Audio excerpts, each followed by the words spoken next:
তারাপীঠে কৌশিক অমাবস্যায় একদম কম রেটে রুম চান, তাহলে এই ভিডিওটি শুধুমাত্র আপনার জন্য।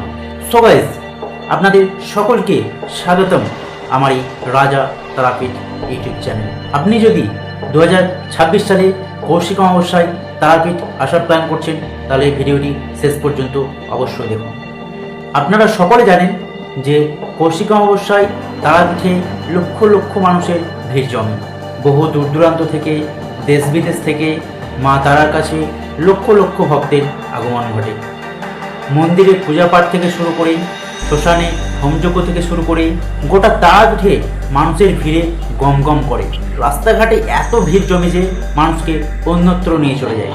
সেই ভয়ঙ্কর ভিড়ের জন্য তারাপীঠে রুম ভাড়া থেকে শুরু করে প্রত্যেকটা জিনিসের দাম আগুন ছোঁয়া। তাই একদম কম রেটে রুম পেতে চাইলে আগে থেকে বুকিং করবেন না। তারাপীঠে এসে সরাসরি রুম খুঁজুন, আর মন্দির থেকে কিছুটা দূরে খুঁজলে দাম অবশ্যই কম পাবে।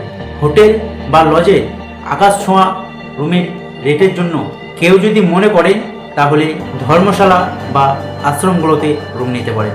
এগুলোতে অনেক কম ভাড়া পাবেন। যারা রুম ভাড়া নিয়ে থাকবেন তারা চেষ্টা করবেন দিনে দিনে রুম নিয়ে নেওয়ার। দিন শেষে যত রাত গড়াবে তত রুমের ভাড়াও বাড়বে। আর যারা রুম ভাড়া নেন না, শুধু ঘুরতে আসেন, তাদের বলবো নিজস্ব গাড়ি নিয়ে না আসার জন্য। যদি গাড়ি নিয়েও আসেন, তাহলে মন্দির থেকে অনেকটা দূরে মাঠের মধ্যে যেসব পার্কিংগুলো করা হয়, সেই সব পার্কিংগুলোতে গাড়ি রাখতে হবে।